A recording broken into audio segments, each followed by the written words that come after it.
Buenas tardes ya. Estamos, dando paso a la siguiente mesa, que es la mesa 8, de este segundo Congreso Internacional de Estudios y Trabajos para las Migraciones y Movilidades Contemporáneas, Políticas de Contención, Tránsito, Retornos y Expulsión. Y pues bueno, pasamos, como lo comentaba, a la mesa número 8, Cuerpos, Políticas y Economías en las Movilidades, que consta de 3 ponencias, y damos inicio con la presentación de la ponencia de Edgar Lara Rodríguez de la Universidad Autónoma Metropolitana, Unidad Iztapalapa, que nos va a presentar su ponencia del hombre en movimiento al Homo Sacer, el ejercicio del biopoder en migrantes hondureños en tránsito y la respuesta de las patronas por medio de la hospitalidad. Entonces, sin más, les recuerdo la dinámica. Tenemos 20 minutos. Al momento que tengan, les falten 3 minutos, voy a abrir micrófono y les voy a señalar, 3 minutos nos quedan. Cuando nos falte un minuto, voy a abrir nuevamente el micrófono y les voy a decir, nos resta 1 minuto. Entonces, sin más, adelante, Edgar. Claro que sí. Entonces, comparto pantalla, por favor. Me indican, por favor, cuando ya puedan. Ya va cargando, es lo que nos está señalando. Ya está, ya la Perfecto. tenemos. Bueno, entonces vamos a echarle una ampliada. Bueno, pues este es el resultado, este titulote que le puse es el resultado de unos cuánto tiempo ahí metido en el comedor de las patronas, haciendo, pues sí, en parte trabajo de campo, en parte también más que trabajo de campo, pues haciendo un voluntariado que empezó en 2017 y para la fecha de corte es mi presentación de tesis de licenciatura, bueno, el trabajo terminal.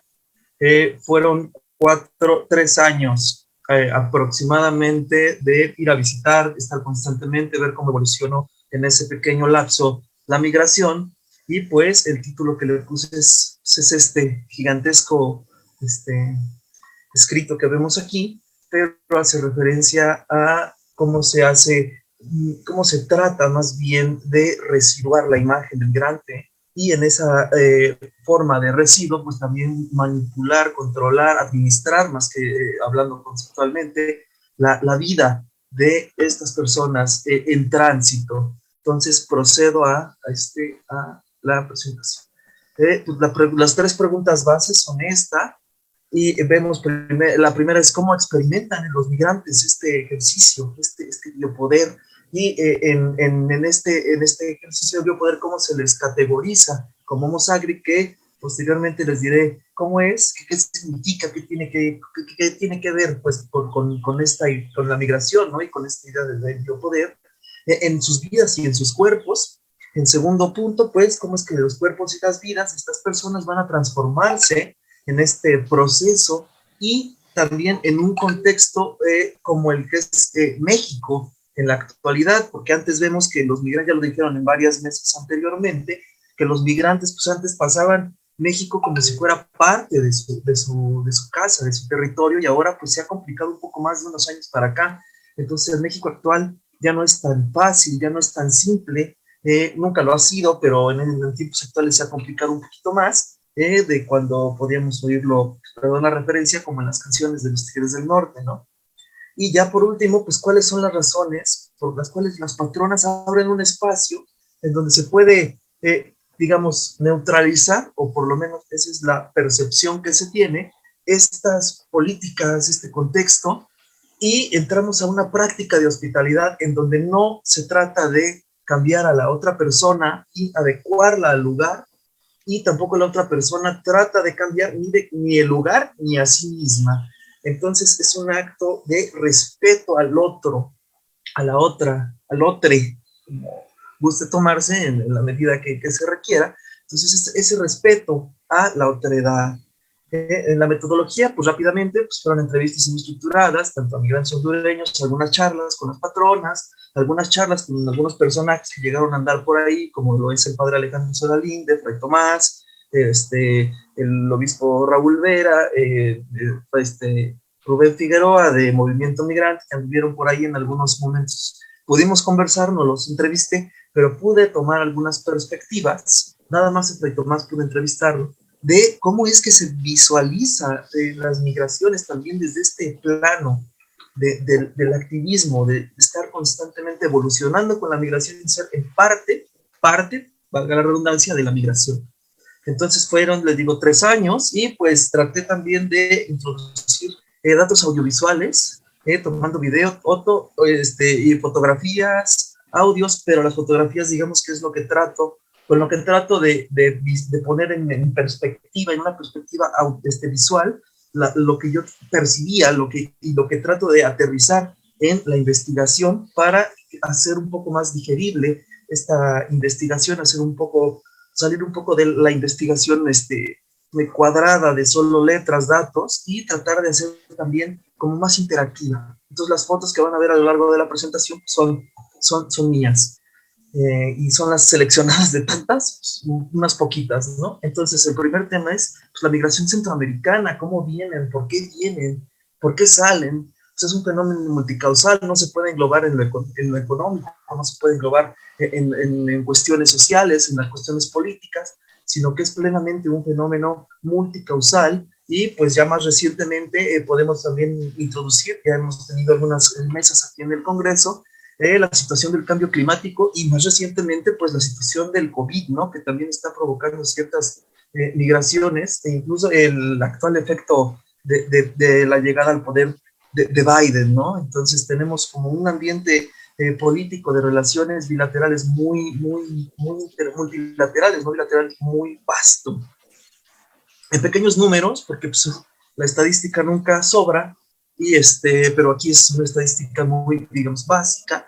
Los hombres hondureños, son hombres hondureños los que yo entrevisté, porque es lo que tenía allí en las patronas. Sí llegan a pasar mujeres, pero la mayoría son hombres. De hecho, hay una compañera que trató de estudiar mujeres y la primera visita se le complicó porque no pasó ni una en 2 semanas. Entonces, por eso opté por delimitar el trabajo a hombres entre 18 y 35 años. Y pues estos números que vemos aquí no distan mucho de la realidad. Los hondureños son los que más pasan, son los que más se ven. De hecho, algunas veces Norma Romero llegó a decirles, pues se va a quedar sin gente su país, de tanta gente que pasa, modo chusco, ¿no? De decirlo, de percibir la realidad. Pero entonces estas estadísticas son las que muestran más o menos cómo se mira a la migración y en qué números está la migración, por lo menos en el comedor de las patronas. Ahora también, vamos al tema ya directamente, es cómo se vuelve irrelevante a esta población de movimiento, a estos migrantes, cómo se trata de residuar. Simon Bauman, pues habla de los residuos como esta forma en que las sociedades modernas fueron orillando a la gente a la paridad, volviéndolos irrelevantes. Y en esa irrelevancia, pues está también esa idea de que se puede hacer con ellos lo que sea, porque no tienen derechos al momento de cruzar una frontera, o los tienen, pero en las condiciones en las que ellos están, pues se les ignora tanto a los derechos como a las personas. Ya lo vemos con las masacres, ya lo vemos con los secuestros, ya lo vemos con múltiples formas de violentar tanto los derechos como la vida de las personas. Entonces se les toma con una imagen residual del que viene cargando toda la desgracia de sus países, del que viene a invadir, imágenes irreales de alguien que es pues, una persona que está migrando, que es parte de la naturaleza, sí, con condiciones sociales, con condiciones económicas, como ya lo vimos,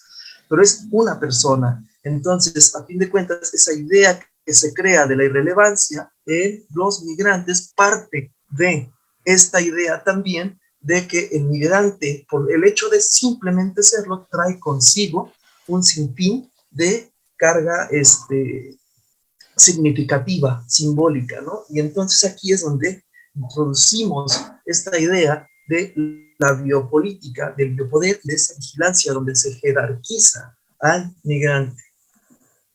Tenemos rápidamente dos tipos de biopolítica que podemos observar en el análisis, donde está la benéfica, que es esta que trata de ser como la biopolítica, vamos a decirlo en palabras vanas, buena onda, y esta trata como de más de salud pública, de tener como esa idea de que es bueno que el gobierno administre tu vida, porque hay ciertas situaciones que te ayudan a tener una mejor calidad de vida, etcétera, pero la que nos interesa en este momento es esta biopolítica tanatológica, que es la que intimida, que es la que orilla a los individuos a reprimirse, que es una biopolítica que en verdad se encarga de administrar la vida en materia de los intereses que tenga, en este caso, el Estado, en este caso, las autoridades respecto aquí a los migrantes, ¿no?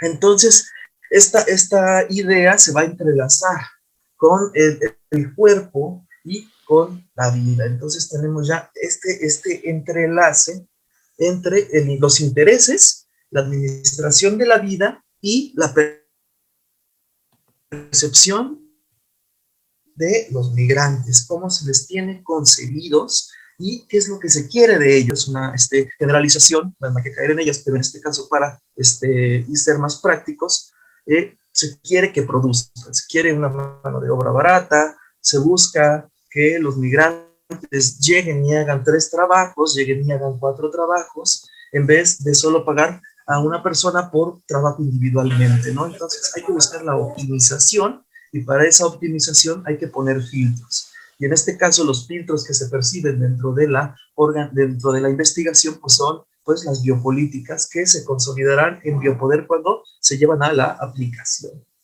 Entonces, como biopolítica benéfica, pues tenemos este tipo de situaciones en las que se trata el Estado de presentar como alguien, pues buena onda, alguien que quiere apoyar a los migrantes, alguien que quiere estar ahí con programas de atención al migrante, el hecho de que los quieran censar, de que los quieran evaluar para ser óptimos y van a recibir tanto la visa como el apoyo. Entonces, se percibió en algunas situaciones ahí en el comedor que llegaban personajes de estos servidores de la nación a querer ofrecer poner un centro de censado, a lo que les dijeron que no, obviamente las patronas, porque pues, siempre se han posicionado en una forma fuera del gobierno, ¿no?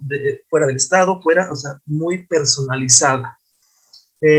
Tratar de distribuirlos, de higienizarles, en pocas palabras, de administrarles, de ver cuántas personas mueren, cuántas personas nacen, y cómo podrían modificar esas estadísticas. Y también esta biopolítica benéfica busca también darles estas actividades laborales que se puedan ajustar a un salario, estas promesas que a fin de cuentas lo que tratan es de llevar tanto la vida política como la vida física a un contexto de optimización y de control. En cambio, la tanatológica, pues estas 3 opciones son las que pudimos observar, en donde se extiende por meses o por años este visado. Lo pudimos ver con los migrantes en la frontera que llevan años esperando esa oportunidad para poder pedir la visa. También aquí en México tal vez no tanto, no se vean tantos casos o no sean tan sonados o no se ha visto tanto, pero también hay personas que esperan meses y hay quienes pueden esperar meses y quienes no pueden esperar meses tanto por condiciones físicas como por condiciones económicas. Pero vamos, regresando a lo que había dicho antes, pues es esa idea de filtrar. El segundo punto es ir por rutas desconocidas. El año antepasado, con este despliegue de la Guardia Nacional, los migrantes de por sí ya estaban dejando de tomar las rutas habituales donde pueden encontrar albergues, donde pueden encontrar comedores, donde pueden encontrar apoyo, y empezaron a irse por otros lados, ¿no? Un testimonio que tengo de una de las patronas, Bernarda, pues dice, cuando pasaban por aquí sí les hacían muchas cosas malas, pero mínimo tenían un pan, un vaso de agua a la mano con el cual pudiesen seguir los que pasaban su trayecto.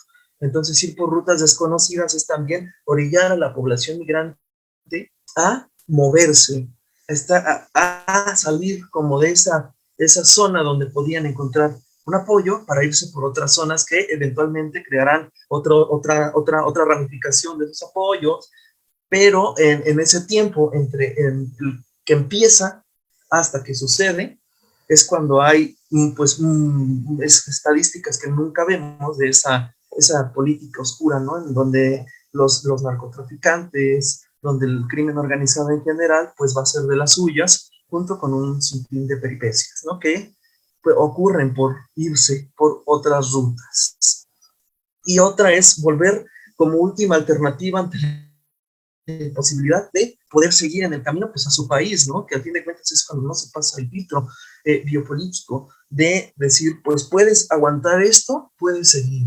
No soportaste esto, regresas. Es algo completamente escondido, es algo que no está dicho plenamente, pero es algo que se puede visualizar a través de ciertas conductas del Estado para con los migrantes. Y aquí hay una pequeña cita de Bolaños Guerra, donde nos habla que la voluntad de controlar los movimientos de población, de señalar a las minorías, es cuyo bienestar será sacrificado en beneficio del resto. Estas imágenes, pues es una prueba de gota gruesa, donde podemos ver esta política, digamos, benéfica, que se está buscando el paludismo, por lo menos en el estado de Veracruz, ¿no? La idea es que, por ejemplo, la imagen, digamos, del lado izquierdo, es de una chica de los Estados Unidos que había llegado, pues, con una infinidad de vacunas que le recomendaron ponerse, con una infinidad de recomendaciones sanitarias que le recomendaron hacer para poder viajar a el estado de Veracruz, ¿no? Y por el otro lado, pues es un migrante guatemalteco, el cual pues traía paracetamol en su bolsa y traía unas pastillas de treda y traía pues un suero. Entonces hay una distancia, ahí se empieza a dividir y se empieza a jerarquizar a la gente en general, no solo a los migrantes. Pero si lo ponemos por nacionalidad, pues una persona es un turista y otra persona es un migrante, y ahí hay una diferencia completamente enorme, aunque en números económicos, en cuanto a remesas, en cuanto a retribuciones, pues vemos que también hay una diferencia, pero más inclinada a favor de los migrantes que del turismo, ya que pues los migrantes aportan grandes números a la economía nacional. Entonces este biopoder se va a servir de estas anomalías, de que vienen arrastrando todo lo de su país, de que son entes extraños, y ese miedo a lo extraño lo va, dice Bauman, a convertir en alguien superfluo, en un paria, en un homo sacri, que es una figura que se empleaba en el derecho romano arcaico, el cual es el homo sacri lo retoma Giorgio Agamben en su libro Homo Sacri y la nuda vida. Y la nuda vida es esa vida que no vale como tal, no es muy valioso, pero es propiamente que se puede quitar, que se puede sacrificar. El personaje que es Homo Sacri era un personaje que cometía un delito tan grave que se le exiliaba, que se le denegaba, digamos, el derecho a ser humano. ¿Por qué? Por el simple hecho de haber cometido pues ese delito. Entonces, este Homo Sacri era un personaje al que se le podía matar sin tener consecuencias, porque en realidad su vida pues, era la vida desnuda, la vida del que no vale, pero está. Y los migrantes son aquellos que muchas veces no valen, pero están. Entonces hay que mostrar quiénes son, qué hacen. Ellos tienen esa capacidad, ellos lo han logrado estar en las agendas, pero a la hora de estar solos en el camino, a la hora de estar en grupo en el camino, es cuando esos debates, estas grandes conversaciones, pues pierden sentido porque están, pero no valen. Y dentro podemos encontrar de esta tesitura, podemos encontrar la visión del cuerpo Zoe, que es el que se va a enfermar, que es el que va a correr, es este que tiene miedo, es todo este que se presenta digamos, en los documentales, que se presenta en las pláticas, que se presenta en las charlas, pero también está el cuerpo intangible, que es el cuerpo biopolítico, y este se va a manifestar en el acento de su voz, de dónde vienen. Este es el que se va a visualizar, ese es el que se va a visualizar de una forma, digamos, perceptiva más que física, es donde va a ocurrir el biopoder, es donde va a recurrir también el biopoder para poder castigar. El cuerpo político es el que se castiga, digamos, por medio del biopoder, y el cuerpo Zoe es aquel que se va a castigar no propiamente, directamente por medio del biopoder, sino por lo que provoca ese ejercicio biopoderoso, ¿no? Y podemos ver unas imágenes de este chico que nunca había trabajado en el campo, llega al comedor y quería trabajo, le ofrecen trabajo en el campo y pues, el primer día se le hicieron unas ampollísimas. Igual aquí las imágenes de cómo se tiene que recurrir, cómo el cuerpo tiene que recurrir a ciertas posiciones que se pueden ver incluso malabarísticas, que nos indican cómo se percibe al migrante, pero también cómo no se percibe al migrante. En esta visión de que se le tiene precisamente, valga la redundancia, como solo el migrante y todo lo que carga. Y aquí, pues, los retenes de la Guardia Nacional que eran impresionantes, donde podemos ver Policía Militar, Instituto Nacional de Migración, podemos ver Guardia Nacional, entonces todo en una sola, 3 minutos, Edgar. 3 minutos enseguida. Bueno, entonces esto lo que genera es una negatividad al residuo, al migrante.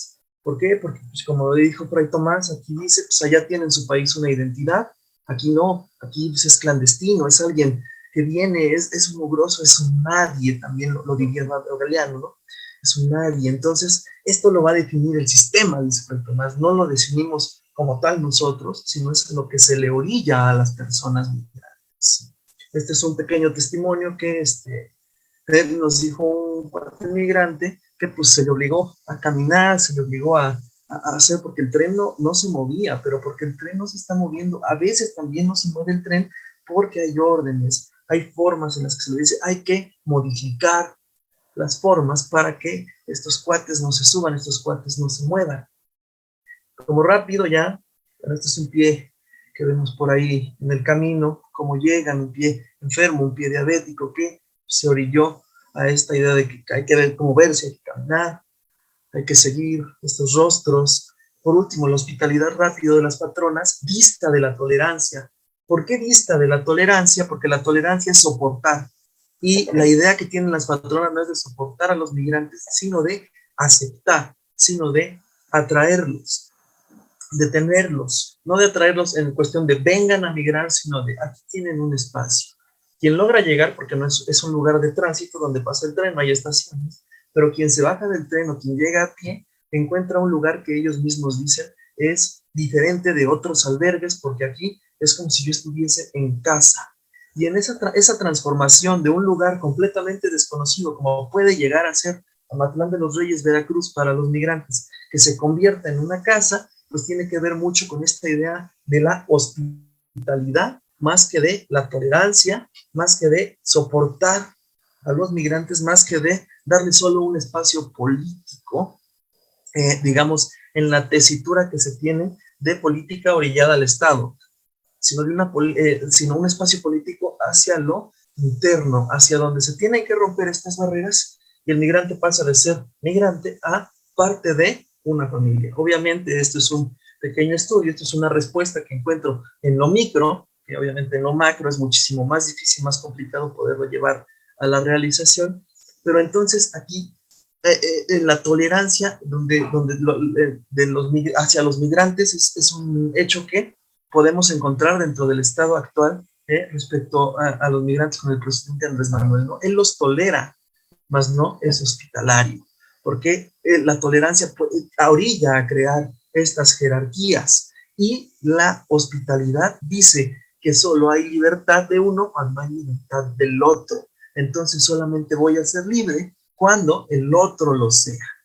Y también vemos por un último lado los derechos humanos que están sujetos a este poder que habíamos dicho que provoca toda esa división, toda esta conceptualización incluso, y de ahí viene esta categoría de identificar por medio de ciertas conductas, de ciertas formas, quién es humano y quién no, a quién se le van a dar derechos humanos y a quién no.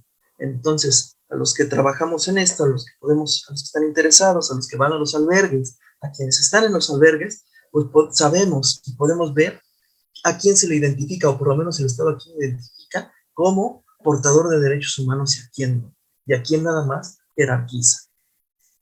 Entonces, pues, a modo de conclusión, así brevemente, pues una idea que surge de aquí a modo de propuesta, digamos, ya no tanto esquemática plena de la academia, sino a modo de propuesta, es empezar a visualizar esta hospitalidad como una forma en la que se pueda llevar a cabo un recibimiento de los migrantes, obviamente organizada, obviamente en nivel macro. Si puede ser, por una duda que queda, también a modo de conclusiones, si es que se puede llevar al nivel macro esta hospitalidad, o si solo es propia de ciertos espacios rurales o de ciertos lugares. La idea de llegar a esta hospitalidad hacia los migrantes para poder quitar esa idea, esa percepción que se tiene del migrante como residuo, pues es lo que ofrecen también las patronas en esta tesitura de la investigación de las formas del Estado para controlar poblaciones en movimiento.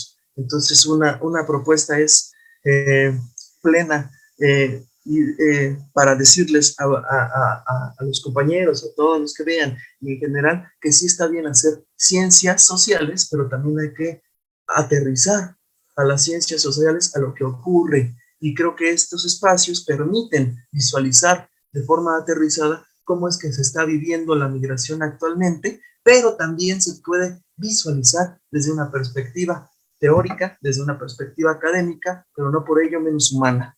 Muchas gracias. Muchas gracias, Edgar. Pues bueno, muchas gracias. Ahorita vamos a pasar a la siguiente presentación y al finalizar, retomamos preguntas, comentarios. Les comento a quienes nos están siguiendo por Facebook, pueden realizar su pregunta ahí. Al momento que surja la pregunta, vamos a dar lectura al final. Sí les recomiendo, por favor, si la pueden hacerlo. Por ejemplo, si ahorita en la presentación de Edgar surgió una inquietud, hacerla en ese momento, porque de pronto estamos revisando y ahorita aparecen como notificaciones de preguntas que se hicieron en la mesa, por ejemplo, de las 10 y están apareciendo ahorita y checando el tiempo en el que aparecieron, pues sí se hizo durante la mesa, pero nos aparecen tiempo después, y eso que le estoy dando refrescar al equipo. Entonces, si por ahí no se lee alguna pregunta, no es porque no queramos, es porque, pues, no sé qué ocurre de pronto con Facebook, que nos desfasa bastante de tiempo, pero pues trataremos de hacer el intento. Pues bueno, muchas gracias. Ahora damos paso a la siguiente participación, que es a cargo del colega Philippe Schaffhauser, que es profesor investigador de aquí del Colegio de Michoacán y que nos va a presentar su trabajo que se llama, ya veo, acá está el título, Migración, Capital y Trabajo, algunos apuntes críticos sobre esta triangulación a partir del terreno mexicano y centroamericano. Así es de que, sin más, adelante, Philippe. No tienes micrófono, Philippe. ¿Está apagado? Sí, ya, listo. Ahora sí, perfecto, Philippe. Muchas gracias, Ariel. Muchas gracias por la invitación, a ti y también a Porfiria, por también esta iniciativa de continuar con este esfuerzo de este congreso que parece sumamente importante, ¿no? Qué bueno que leíste el título correcto de la ponencia, porque inicialmente pues mandé un trabajo que traía otro título que era un poquito más general y finalmente lo reenfoqué hacia lo que aparece en pantalla, es decir, migración, capital y trabajo, algunos apuntes críticos sobre esta triangulación a partir del terreno mexicano y centroamericano. Iniciaré con algunos elementos contextuales. Mi interés por este tema viene obviamente pues de la actualidad que se suscitó a partir del 2018, el impactante paso de las caravanas que nos dejó a muchos, a propios y extraños, atónitos, pasmados, por la movilización importante, por la reacción encontrada de la propia sociedad mexicana, por las actitudes ambiguas del propio gobierno frente a esa oleada migratoria. Y esto obviamente pues para el investigador es motivo de reflexión, de análisis, de preocupación también, ¿no? Entonces, en ese sentido, quiero apuntar mi reflexión a partir de las caravanas y ver un poco lo que está detrás. Si quieren, con la siguiente página, ahí tenemos una reproducción de una fotografía que fue tomada por la agencia Reuters, que es el puente Rodolfo Robles en el río Suchiate en Chiapas el 18 de octubre de 2018, y ahí vemos el contraste entre el letrero que dice ahí atrás bienvenidos a México y esta fila de agentes de la Policía Federal deteniendo pues creo que fue la primera caravana, pues la primera que llegó ahí, que fue alrededor del 18, si no mal recuerdo, de octubre. y ahí obviamente pues hay una imagen de contraste, de choque con la dura realidad que puede deparar una frontera cuando se pretende cruzarla sin contar con la autorización correspondiente, ¿no? Entonces eso me parece también una imagen muy impactante que deja mucho para reflexionar y analizar. La siguiente, por favor.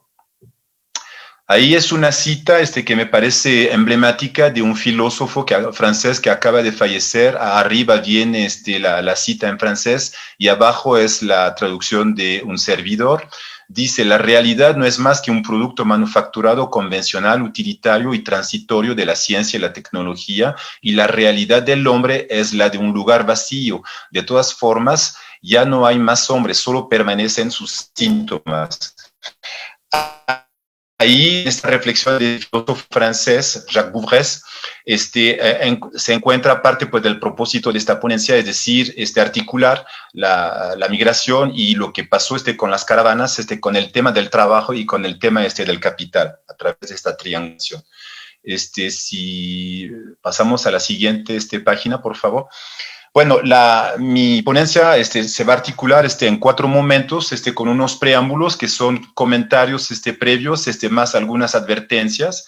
Luego tendremos una primera sección que se dedicará a evocar datos duros en relación con la situación que se encuentra, la situación socioeconómica en Centroamérica, y particularmente en el Triángulo Norte, es decir, Honduras, El Salvador y Guatemala, para un poco tener de cerca elementos de la situación que en términos socioeconómicos que se vive ahí.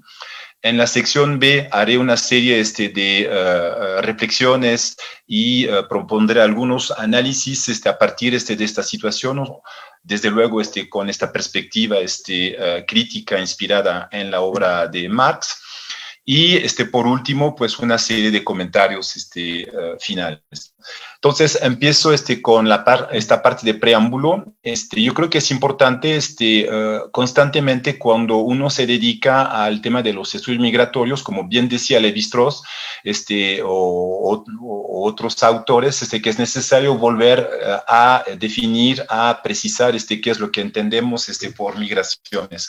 En el caso mío, yo diría que de hecho siempre me ha sorprendido, por no decir molestado, escuchar, por ejemplo, relatos de que las migraciones tan viejas como la propia humanidad, que en todo tiempo, en toda época, el hombre ha migrado. Me parece que hay una confusión entre migración, circulación, movilidad.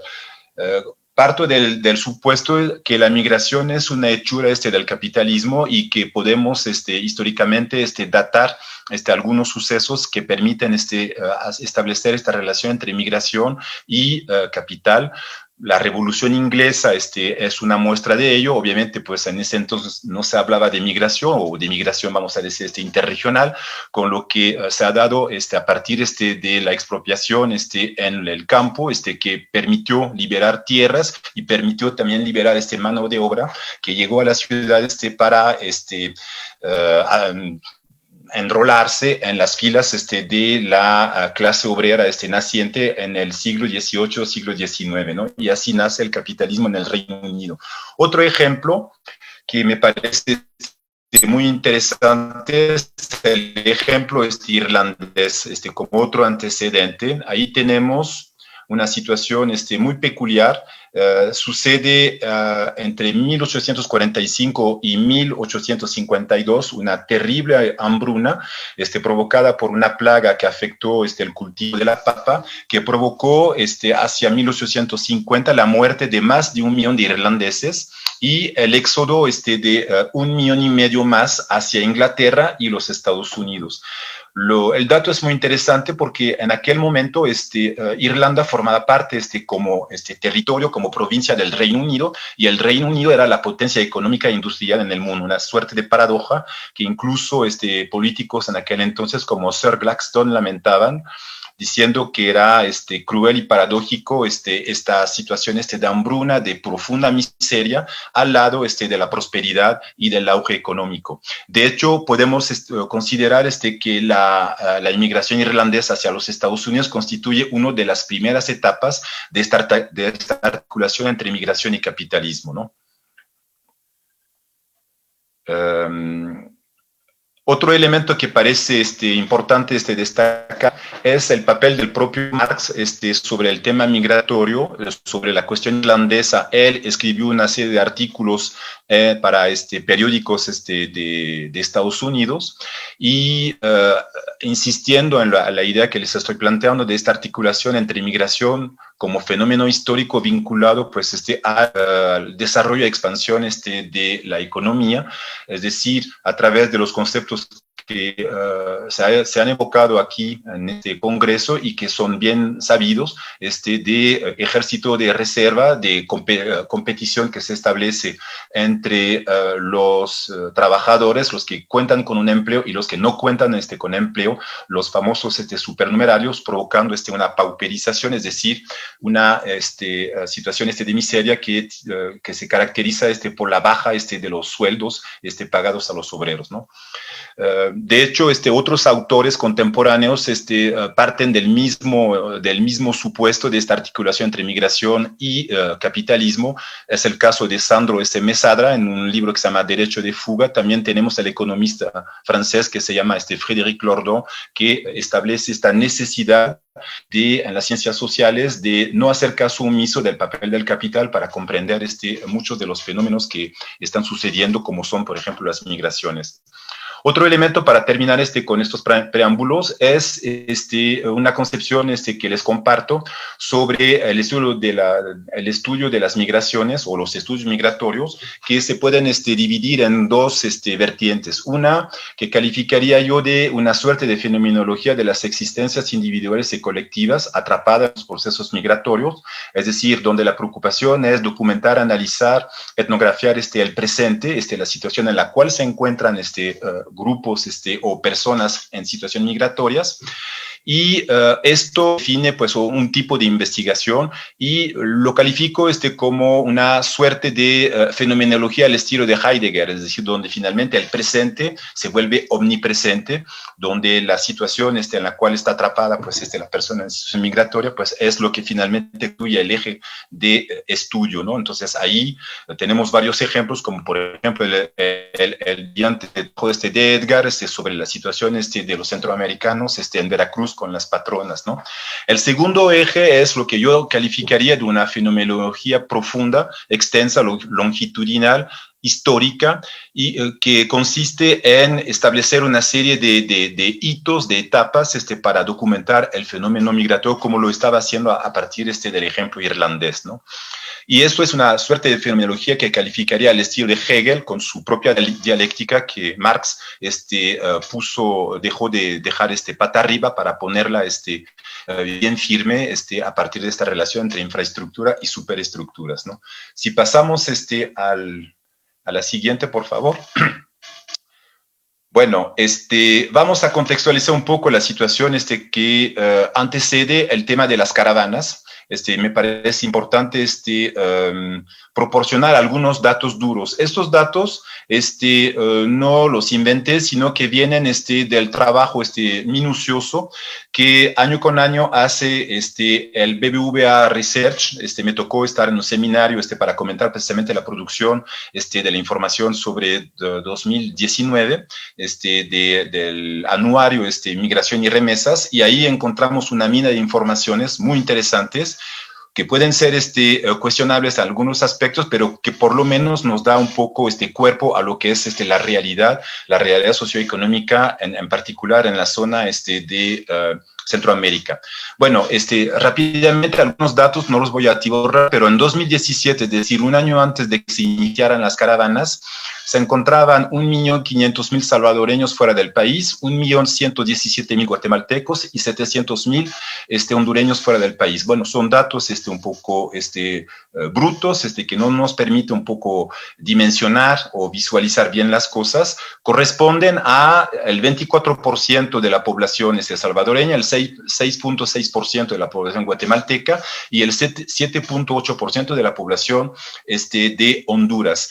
Si comparamos con Estados Unidos, puesto que la migración centroamericana se dirige principalmente hacia Estados Unidos, de manera un poco incipiente hay migraciones hacia otros países como España e Italia, pero el principal destino sigue siendo Estados Unidos y claro, en menor medida pues México como lugar de tránsito. Si entonces establecemos una especie de comparación muy improbable, en Ecuador vivieran 79 millones de norteamericanos, en Guatemala 21 millones de norteamericanos y en Honduras 25 millones de norteamericanos, ¿no? O sea, para que tengamos un poco ideas sobre estos números. Otro elemento que parece interesante después de estos flujos de personas, estos flujos demográficos, estos flujos migratorios, si vamos al tema de las remesas, en 2017 las remesas representaban el 24% del PIB de El Salvador, el 20% del PIB hondureño y el 12% del PIB de Guatemala. Estamos con México, las remesas están abajo del 5% del PIB nacional mexicano, ¿no? Otro elemento que parece interesante anotar aquí es que las remesas están principalmente administradas en estos tres países del Triángulo Norte por figuras femeninas que son esposas, madres o hermanas del migrante, ¿no? Entonces hay como esta idea de que mejor enviar el recurso a figuras femeninas, el recurso que es el fruto del trabajo arduo en Estados Unidos, que a figuras masculinas o varoniles, ¿no? Otro elemento que parece interesante, puesto que las caravanas salieron principalmente de Honduras, obviamente pues agregaron otros nacionalidades centroamericanas, guatemaltecas, salvadoreñas, nicaragüenses de alguna manera, pero principalmente salieron de Honduras con miembros que integraron las caravanas de nacionalidad hondureña. Es interesante hacer este contraste entre la situación económica en Honduras y particularmente en el valle de Sula, donde se encuentra la capital económica de Honduras, que es San Pedro Sula. San Pedro Sula contribuye al 60% del PIB nacional y el 50% de las exportaciones hondureñas, lo cual permite darse una idea de la importancia de lo que es esta ciudad con una economía muy boyante. La economía se está diversificando hacia servicios, pero a pesar de su auge, de su desarrollo, no logra absorber toda la migración regional, hondureña, en el sentido de que el éxodo rural hondureño, que tiene como antecedentes el tema del corredor seco, de la sequía que se vive en la franja del Pacífico, y también de la presencia de mineras que explotan el subsuelo hondureño y que provoca pues una competencia por el curso, en particular el recurso acuífero, lo cual provoca éxodo rural hacia grandes urbes como Comayagua, Tegucigalpa o San Pedro Sula. Entonces, a pesar de esta situación boyante, es finalmente de esa ciudad que salieron las caravanas, ¿no? Se calcula que entre 2018 y 2019 salieron aproximadamente 6 caravanas. Ayer la compañera Indira Ríos del COLEF registró que a la fecha, es decir, desde 2018 hasta 2016, estamos hablando de 10 caravanas. Estas caravanas que son finalmente que obedecen a varias lógicas, una lógica de seguridad, obviamente, si uno transita a través de una caravana, pues esto le brinda más seguridad que si van de manera individual o en pequeños grupos, porque han sido sujetos de varios ataques, de varias agresiones por su paso por México. También las caravanas son como una manifestación política de alguna manera, porque esto nos permite ver la situación a través de ellos que se vive en su país, a través de la situación de violencia, la situación económica, con falta de oportunidades. Entonces, esto cobra una dimensión política y también tiene una dimensión ciertamente religiosa, como de peregrinación del migrante. De hecho, tenemos a un investigador que se llama Yuri Auron Inocencio Escamilla, en el CER, en el Coquimbo, Michoacán, que está trabajando este tema de las caravanas de migrantes y de los migrantes que ejecutan finalmente una suerte de vía crucis a través de su paso por México. Esos son los elementos contextuales como para entender un poco esta situación. Ahora bien, en esta sección, siguiente sección, a ver si pueden pasarla, la siguiente sección, ¿sí? Podemos partir del supuesto que existen como dos tipos de reflexiones, y es reflexiones críticas, que es lo que estoy compartiendo con los colegas que nos escuchan, los estudiantes, los profesores. Existe lo que calificaría yo reflexión crítica reformista, donde se trata finalmente a través de su trabajo de investigación de hacer propuestas para mejorar la situación, desde luego, de las personas en situación migratoria, y también para inducir o incidir en el diseño de políticas públicas, ¿no? Entonces hay como una finalidad a través de este tipo de reflexión crítica, analítica, de las situaciones que viven los migrantes en generales y los migrantes centroamericanos.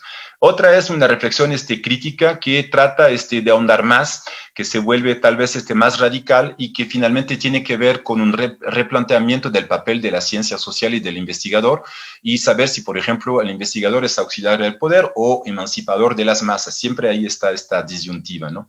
Otro elemento que tiene que ver con la reflexión del propio Karl Marx es un poco entender las migraciones desde procesos de dominación.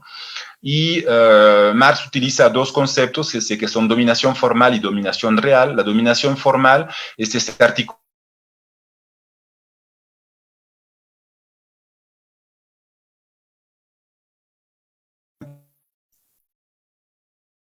Filip, ¿me escuchas? Estamos perdiendo tu audio, se está entrecortando.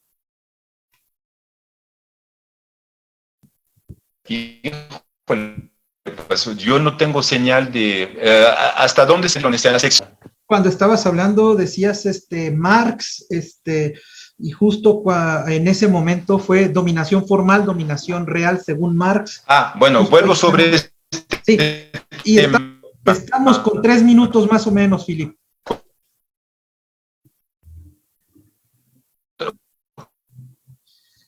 A lo mejor lo que podemos hacer, Filip, porque sigues trabado, Filip, lo que podemos hacer es a lo mejor apagar tu video y dejar el audio.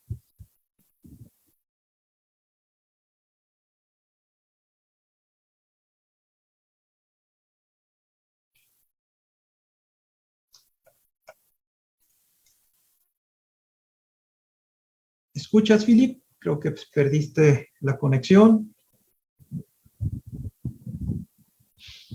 Sí, creo que... Bueno, sí, me salí, volví a entrar porque ya se estaba muy entrecortado.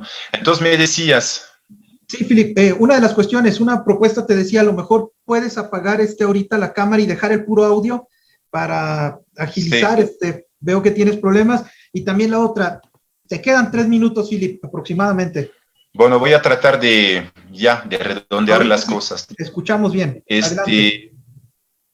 Bueno, lo que pasa es que ahorita con el tema de las caravanas, finalmente hay una pregunta que tiene que ver con la institución de trabajo, es decir, muchos anhelan con llegar a los Estados Unidos, hay todo un imaginario en torno al éxito social, a la movilidad social, que es parte pues del imaginario del migrante, en una situación donde en Estados Unidos hay crisis estructural de la economía que tiene que ver con la desindustrialización del país, que se ha iniciado en los años 80, en Estados Unidos se encontramos en otros. Tiene que ver también con la terciarización de la economía, que implica precariedad, informalidad y uberización. Entonces, hay como una disyuntiva entre las expectativas de los migrantes, y en este caso de los migrantes centroamericanos. Algunos de ellos han sido entrevistados sobre su imaginario, sus anhelos, sus esperanzas, sus expectativas de encontrar trabajo y una vida digna en los Estados Unidos, con lo que realmente se está suscitando en Estados Unidos. La comparación podría establecerse también con Europa, porque finalmente es lo mismo con el proceso de desindustrialización. Tiene que ver también con la externalización de la producción, tiene que ver también con la financiarización de la economía.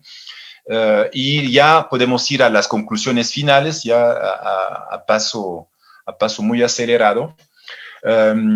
Como epílogo, yo diría que el neoliberalismo, como expresión del capitalismo contemporáneo, es una antropología en el sentido que plantea la producción de un hombre nuevo y por lo tanto de un migrante nuevo, lo cual tiene que ver con esta idea de un antropólogo francés que se llama Alain Maurice, de utilitarismo migratorio, donde se utiliza el cuerpo del migrante en tanto que es fuerza de trabajo y se desecha lo que tiene que ver con sus derechos o lo que tiene que ver con sus aspiraciones, ¿no? También otro elemento que parece como ahí conformando una dialéctica es finalmente una lógica de dignidad, vida digna con una lógica de cálculo, es decir, elección racional, pleonexia crematística, que son términos griegos un poco garrigoleados, pero que simplemente significan la acumulación sin fin de bienes materiales y la voluntad sin fin de enriquecerse, ¿no? Es decir, estamos entre una disyuntiva entre Kant y Marx y Adam Smith y Milton Friedman. Otro elemento que me parece importante también preguntarse cuando estamos hablando de lo que está detrás, de lo que finalmente es la causa de las causas de las caravanas, es el derecho de tener una vida digna aquí y ahora, es decir, una vida humana. Y ahí es cambiar del paradigma migratorio a un paradigma circulatorio, para evitar esta confusión que puede existir entre migración forzada y migración voluntaria. Yo creo que la circulación es una circulación siempre que resulta, o como la movilidad de un acto voluntario. La migración siempre está dentro de la red, pues, de una serie de estructuras y determinaciones. Finalmente, ahí apunta con el último punto de la libre circulación versus la migración como control social, como aparece en el Pacto de Marrakech de 2018, ¿no? Y finalmente, cuando uno está observando, analizando, y muy a pesar, pues, de sus integrantes, las caravanas pueden parecer como grupos de migrantes, lo insisto, muy a su pesar, como a la deriva. Es una idea que desarrolla un filósofo español que se llama De Lucas Martín, y que habla con una pizca, pues, de humor y de cinismo, de derecho de estar en órbita, es decir, finalmente gente que no va a poder emigrar, que no va a poder regresar y que va a estar permanentemente de un lado para otro buscando dónde asentarse, buscando dónde tener una vida digna. Bueno, fue un poco apresurado, entrecortado la comunicación, pero sería lo que les quería compartir. Muchas gracias por su atención. Muchas gracias, Philip. Pues bueno, damos paso a la última ponencia de esta mesa número 8, y ahorita al finalizar retomamos las preguntas. Les recuerdo a quienes nos están siguiendo por Facebook que pueden ir realizando sus preguntas, y pues bueno, damos paso a la siguiente presentación, que lleva por título El cuerpo representando como mercancía en Twitter, racialización y erotización en hombres migrantes venezolanos, a cargo de Pablo Carballo, doctorante en Sociología de la Benemérita Universidad Autónoma de Puebla. Adelante, Pablo. Bueno, gracias. Gracias por la presentación y por el espacio. Creo que ya se ve la presentación, ¿sí? Sí, la vemos.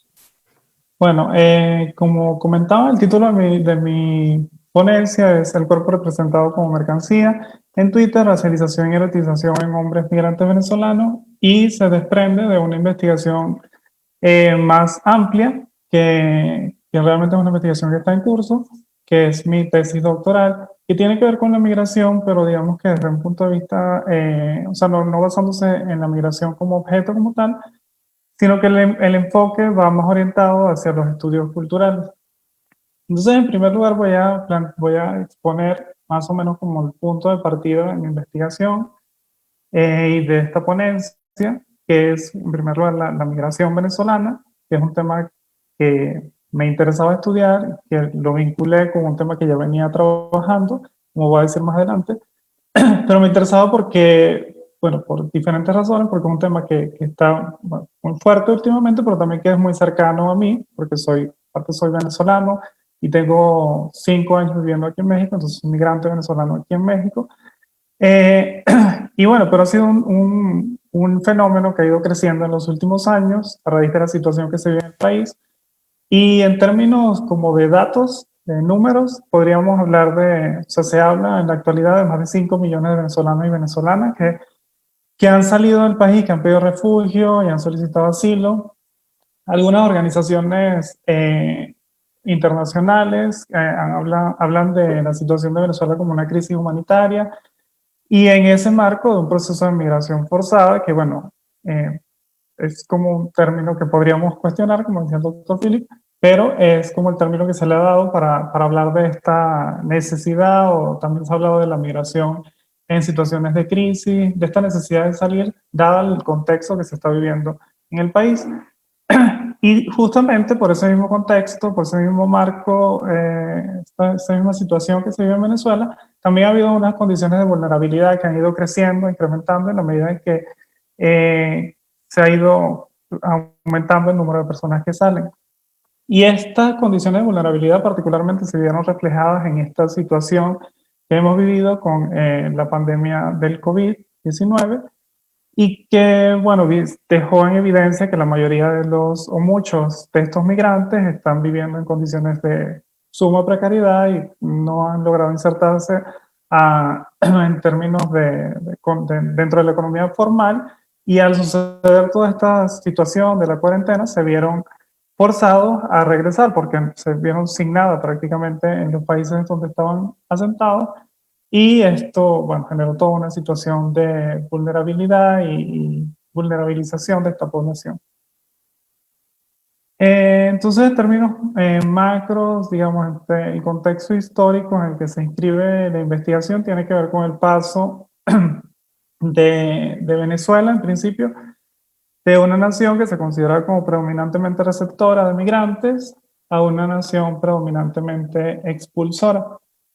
Y que cuando empieza a haber migración en Venezuela, o cuando empiezan a aumentar los números de migración en Venezuela, en la década de 1980, hay una migración predominantemente calificada también, o por lo menos lo que se define como migración calificada, y que sus destinos predominantes eran Estados Unidos, Europa, y en ese sentido también ha habido un tránsito, un cambio drástico, en la medida que 20, 30 años después ha habido una masificación de la migración en el sentido de que no, digamos, no hay una discriminación por clase, por sectores, ha atravesado el fenómeno migratorio todas las clases y sectores sociales, y los destinos predominantes entonces también han cambiado.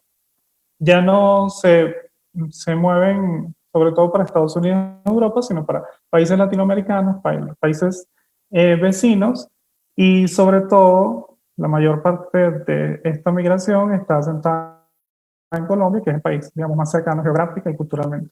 Entonces, en términos como subjetivos de toda esta situación, o sea, como de la experiencia subjetiva de la migración, a mí también me interesaba ver, o dentro de mi investigación me interesa ver cómo todo este contexto histórico también incide en cómo se vive la migración, que ha pasado de ser concebida como lo que algunos autores hablan de o llaman extranjería situacional, en donde un país en el que lo mismo que vengo planteando, no había lo que podríamos llamar una cultura migratoria, se pasa de esa situación a una situación en la que la migración se ve como de no retorno. O sea, son muy pocas las expectativas de retorno de las que hablan las personas que salen de Venezuela, en la medida en que tampoco la mayoría de las personas que salen no ven no tienen muchas expectativas de que haya un cambio significativo en cuanto a la situación que en primera instancia los hizo salir del país.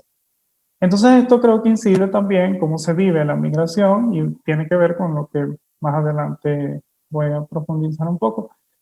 Y en segundo lugar, un segundo aspecto, un segundo punto de partida de mi investigación tiene que ver con este tema de la racialización vinculada con el deseo y que se desprende de una investigación que yo venía haciendo, o que hice en la investigación que hice en mi tesis como tesis de maestría, en el que parte de la premisa de que la racialización e incluso la noción de raza, noción moderna de raza, implica siempre una cierta dialéctica, como dice Robert Young, entre deseo y aversión, atracción y repulsión, entre cómo aquello que se construye como un otro y que se inscribe en ciertas jerarquías y se inferioriza de alguna manera, también implica cierta atracción a eso, cierto deseo o cierta como deseo o vínculo hacia ese otro que se construye como inferior. Entonces, como les decía, parte un poco de lo que venía haciendo o de lo que hice en mi tesis de maestría, y específicamente en esa investigación lo que me interesaba era ver esta relación entre racialización y deseo, específicamente entre las interacciones de hombres gays en Tijuana, donde hice esta investigación. Y entonces como que lo que me llamó la atención, algo que me llamó la atención y que sirvió como punto de partida, aparte del interés que ya tenía por la migración, fue que empecé a ver que había una creciente inserción, o por lo menos visibilidad, de hombres venezolanos dentro de la economía del sexo gay. Entonces, de alguna manera, lo que yo intuía, y no nada más que veía que estaban insertándose en eso, sino que también a través de las interacciones, de mismas observaciones y de misma interacción con otras personas, yo como venezolano, veía que había como ciertos imaginarios que estaban circulando o ciertas ideas en torno a lo que era el venezolano y que de alguna manera también se vinculaba con lo que era esta idea del caribeño o de los colombianos que quizá han tenido una mayor presencia en México a lo largo de su historia más o menos reciente. Entonces, como lo que yo intuía o podía pensar en cuanto a esta inserción dentro de la economía gay era que, y de ahí parte como la hipótesis de mi investigación, que de alguna manera los venezolanos que se incluían dentro de esta economía estaban recuperando y usando ciertos imaginarios que ya estaban presentes y que se articulaban con estas nociones que ya planteaban antes. Entonces está esta idea de que hay un valor erótico y que ese valor erótico vinculado a procesos de racialización y a dinámicas de racialización concretas puede ser apropiable y puede ser recuperado y pues, o sea, de alguna manera permite dar como un espacio de agenciamiento a quienes hacen uso de él. Y bueno, evidentemente este espacio de agenciamiento, como vamos a ver más adelante, se articula o se anida específicamente en el cuerpo. Otra cuestión que me interesaba y que tiene que ver con esto que planteaba antes, con la recuperación y el uso de ciertos imaginarios, es un enfoque que tomo de Omi Baba, y como decía antes, tiene que ver más con los estudios culturales, que es una cierta analítica de la ambivalencia. Entonces, lo que me interesa es ver cómo esta ambivalencia que está ahí presente siempre en los procesos de racialización, genera a este sujeto racializado como dentro de una jerarquía, una taxonomía socio-racial, pero que también lo convierte o abre la posibilidad a un cierto agenciamiento, pero que ese agenciamiento o esa apropiación que pueden hacer también contribuye a cierta esencialización. O sea, el proceso de racialización lo entiendo como un proceso de esencialización y en la medida en que uno como sujeto racializado se apropia de ese proceso, entonces también está ratificando esa esencialización de su diferencia.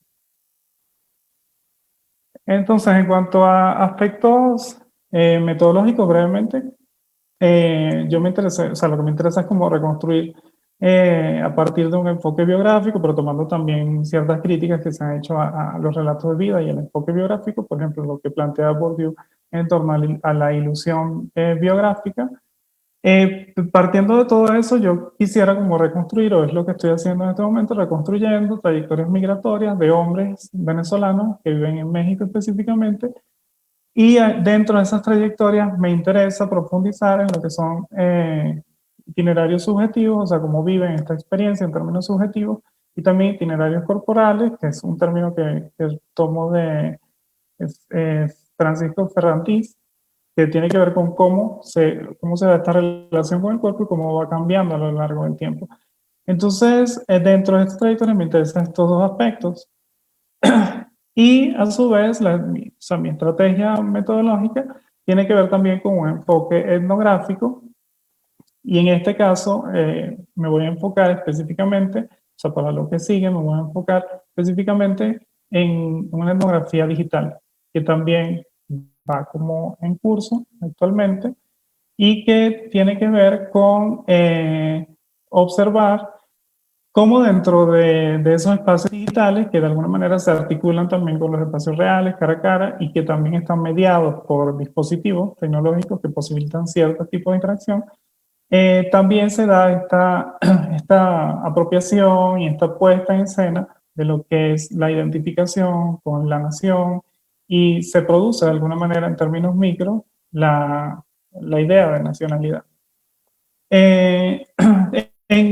Específicamente en Twitter, que es lo que hago referencia ya desde el título, lo que me interesa esta plataforma, porque es una plataforma como otras redes sociales donde el sujeto puede autoproducirse, según lo que señala Paul Ryan. Se puede autoproducir en el sentido de que a través de una visualidad y una curaduría de textos e imágenes puede construirse una identidad que es a través de la que va a ser reconocido y va a ser o sea, como visto a partir de sus seguidores.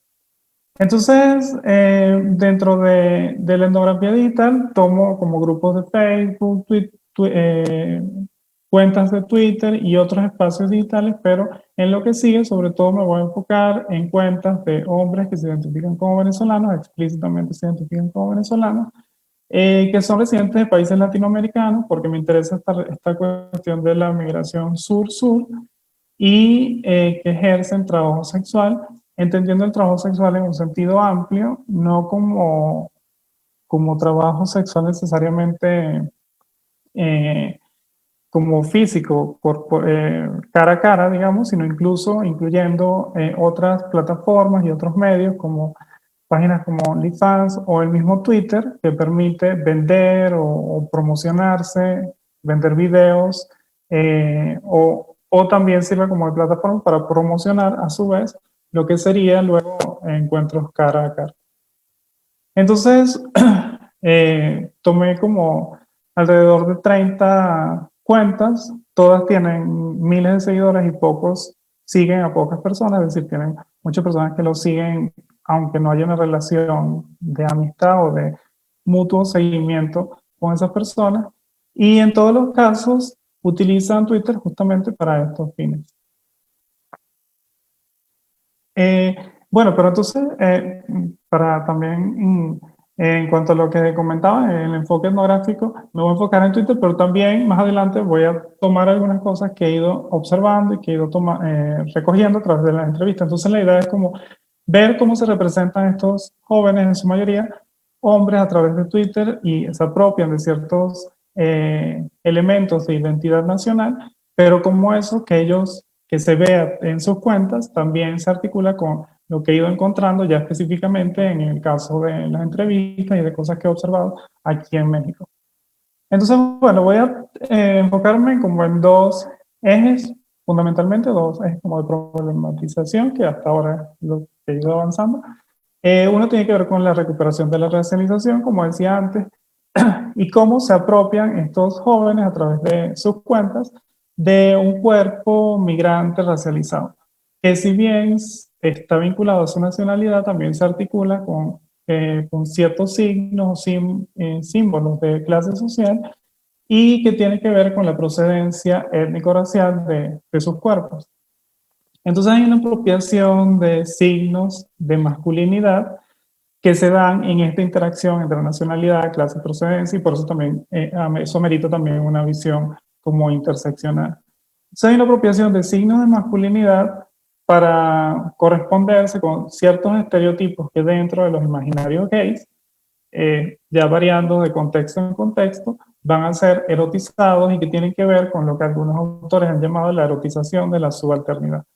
Por ejemplo, en el caso de México, es este estereotipo del chacal, que es como el sujeto racializado, el cuerpo racializado por antonomasia en el imaginario gay, pero también es como el más deseado.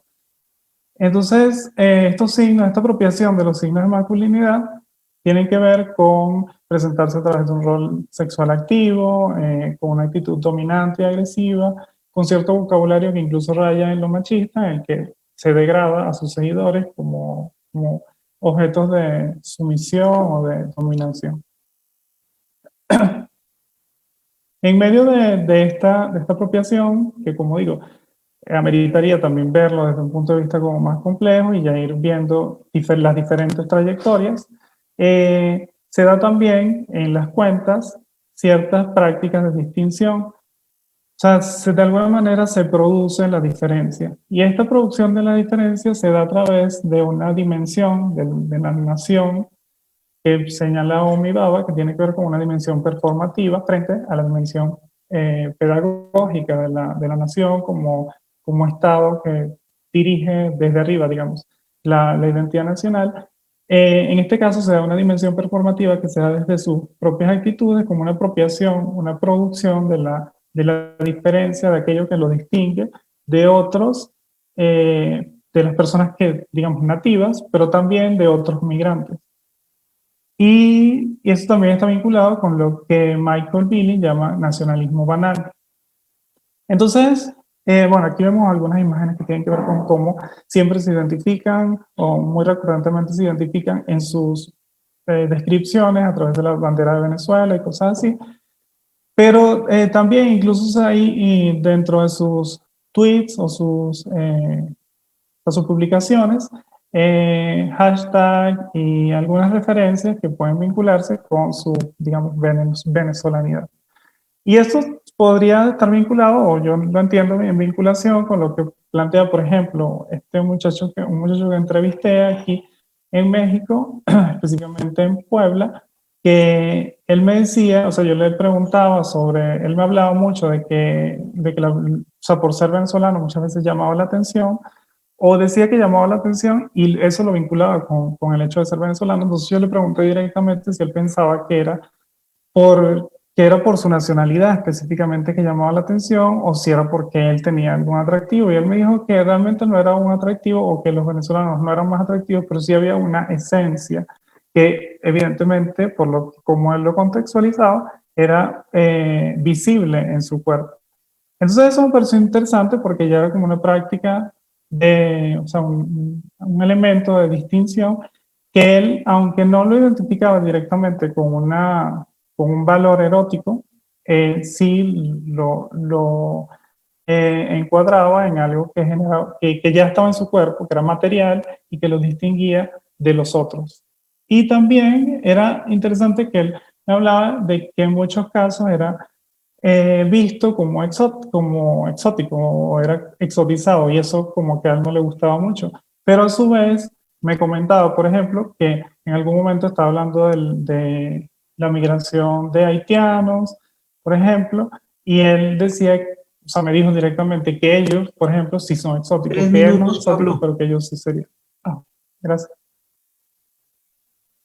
Y bueno, ya como para ir cerrando, este primer ejemplo, entonces lo que me interesa sobre todo resaltar, un aspecto que me interesa particularmente resaltar, es que esta producción de la diferencia entonces se da a través del cuerpo, pero que también se da en vinculación con una reproducción de ciertas jerarquías coloniales. Entonces, por ejemplo, lo racial permite la inscripción, esta idea de lo racial como signo, como cuerpo significado, genera como la inscripción del otro en jerarquías que de alguna manera inferiorizan, pero que también generan una adscripción del propio cuerpo hacia los blancos. Entonces yo lo he visto ya como más en las entrevistas y en las observaciones, como los venezolanos se refieren a los mexicanos como vinculados a lo indígena, mientras que los mexicanos suelen vincular lo venezolano con lo afro. Entonces es una forma como de negar esas identidades o esa procedencia que como que distinguiría o alejaría de lo blanco, pero de alguna manera también sirve para ratificar esa idealización de lo blanco, porque en la medida en que yo niego eso de mi procedencia, puedo acercarme a cierta blanquitud. Es una manera como de blanquearme. Y bueno, por último, el segundo eje que me interesaba profundizar era cómo estas prácticas se inscriben en un orden neoliberal al final. Entonces, esta apropiación de imaginarios racializados y eróticos y de cierta erotización, al final se traduce en una monetización que se da a través de estos medios novedosos y muchas veces también a través de trabajo sexual cara a cara, que permiten una inserción en la sociedad que de alguna manera transgrede el régimen fronterizo en el sentido de que se ejerce en la práctica la ciudadanía, que es negado, ciertos derechos que son negados. Sin embargo, eso se da a través del consumo neoliberal, es decir, a través de la inscripción en una lógica totalmente neoliberal que habla del contexto incluso en términos de mercado. Por ejemplo, en esta entrevista este muchacho que les comentaba antes, Santos, él hablaba literalmente como que el campo social como un mercado en el que su esencia o su valor erótico se define por la demanda y la oferta, y entonces en la medida en que ha habido una mayor migración de venezolanos, ya él ha perdido cierto valor o cierto atractivo frente a los demás. Y bueno, pero entonces también, y por último, lo que también me parece interesante, que si bien hay un agenciamiento a través del cuerpo, que finalmente está inscrito en una lógica predominantemente neoliberal, también hay una ratificación de la racialización, pero a su vez está vinculado con una modificación del cuerpo, con unos proyectos corporales. Es decir, realmente no es que esta esencia, como ellos, como en esta entrevistado me señalaba, no es una esencia que está ahí simplemente, sino que también se produce. Se produce incluso a través de la intervención directa sobre el cuerpo, que va desde gimnasio hasta cosas como más invasivas, como operaciones o cirugías, y que tienen que ver también con la relación que se da históricamente dentro de Venezuela con el cuerpo. Y bueno, por último, entonces, en términos como muy sintéticos, lo que me interesaba rescatar de estos aspectos es que entonces la nación se inscribe en el cuerpo y de esa manera se le da una materialidad cotidiana y naturaleza a la identidad nacional, y que eso a su vez se inscribe, como decía, en un contexto neoliberal, porque el sujeto en este proceso de producir su cuerpo también se entiende como un agente, como un empresario de sí mismo. Entonces todas estas resistencias que desde la mirada de la autonomía de las migraciones podría entenderse como resistencia o luchas cotidianas, al final terminan insertándose en el propio orden de fronteras que está dado a través, predominantemente en los países latinoamericanos, a través de estas jerarquías coloniales que siguen persistiendo y a través de un orden económico neoliberal. Y bueno, eso sería. Muchas gracias. Muchas gracias, Pablo. Pues bueno, ahora damos paso a las preguntas, intervenciones, preguntas, respuestas que por aquí tengamos. No sé si aquí quienes nos están acompañando aquí en la sala, si hay alguien que tengan alguna pregunta. Si no hay alguna pregunta aquí, pues en redes sociales están pregunta Virginia Bentacourt, y dice: doctor Philippe, ¿se puede vincular la idea del derecho a la ciudad de Lefebvre como una categoría que evidencia la relación del capitalismo y migración? Lo acota como pregunta.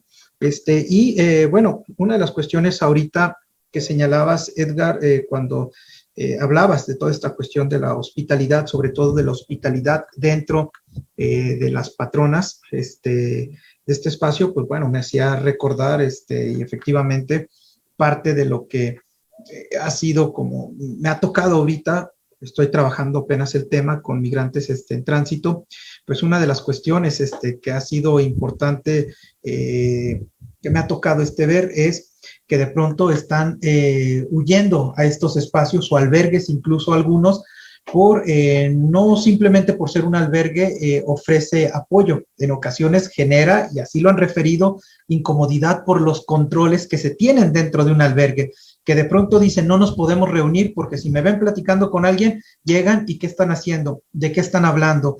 No podemos salir, por ejemplo, a la tiendita, no podemos hacer algunas cuestiones porque de pronto nos empiezan a cuestionar qué estamos haciendo. Entendemos y señalan, entendemos que hay una serie de cuestiones ahí de seguridad, dice, pero de pronto eso pues rebasa pues también nuestra propia, digamos, comodidad o estar en un espacio donde se sientan seguros. Y bueno, Pablo, me parece sumamente interesante, importante. Yo creo que también trabajar toda esta cuestión que tiene que ver con la sexualidad, la sexualización, por llamarlo de alguna forma, en estos procesos migratorios. Aquí, para el caso de México, se empezaron a realizar México, Estados Unidos, pero creo que esto resulta importante y sobre todo esta cuestión con la que tú señalas al final, que dicen se convierten como en su propio, digamos, en su propio patrón, su propio, como empresarios con su propio cuerpo, y eso es parte de lo que esta pandemia pues también ha incidido. Veía como en estos letreros de los imágenes que de pronto sacabas, toda esta cuestión que decía OnlyFans, y esto fue como una respuesta económica, digamos, ahorita con la pandemia, entonces pues damos cuenta de los numerosos efectos que ha dejado pues la pandemia. No sé si nos puedas comentar algo también al respecto en ese sentido, y pues bueno, son las preguntas que tenemos. Yo creo que podemos pues seguir en el mismo orden, Edgar, Philip y después Pablo. Sí, claro, Ariel, sí, en esa tesitura de otros albergues, pues sí, efectivamente muchos migrantes, principalmente hablando de, digamos, los que están realmente fronterizos, los albergues que son realmente fronterizos, es donde nos han hecho notar, pues a veces no voy a decir ningún nombre porque pues, obviamente no soy quien para juzgar, pero los testimonios han dicho que es como llegar a una cárcel a veces, ¿no? Que no los dejan ni siquiera, incluso a veces, hablar con el celular. Entonces aquí es donde podríamos observar esta particularidad que tienen las patronas, incluso con el hecho de ser mujeres campesinas y de no ser propiamente de ninguna organización religiosa. Entonces ellas se dicen campesinas, se dicen madres, se dicen mujeres, y digamos, no es por puntualizar roles de género, pero ellas se toman muy en serio ese papel de ser madre, en ese sentido de abrazar, de contar, y pues los testimonios son los que hablan, ¿no?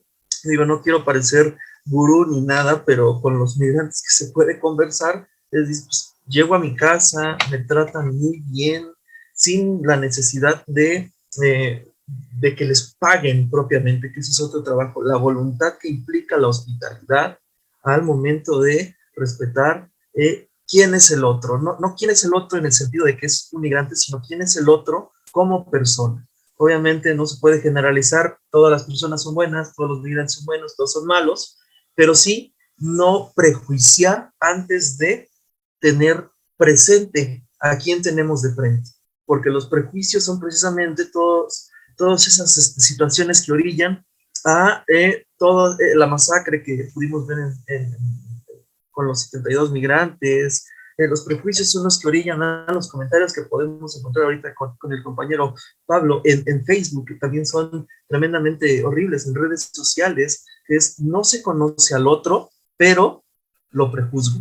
Entonces la idea de la hospitalidad, principalmente de Derrida, es deconstruir más que destruir esa ese prejuicio y convertirlo en algo constructivo, en algo que pueda aportar a la construcción, la posibilidad de crear una sociedad un poco más tolerante, no tolerante, respetuosa, tolerante no respetuosa, y en esa tesitura poder lograr pues, mejores acuerdos, ya sea por vía institucional, ya sea por, etcétera, muchas vías, pero principalmente dejar el prejuicio de lado y comenzar a acercarnos a no solo a los migrantes, sino a todo aquello que desconocemos, porque lo desconocido, el miedo a lo desconocido es lo que provoca es lo que provoca tantas situaciones que a veces desconciertan tanto y provocan a ver, muerte, tanta destrucción.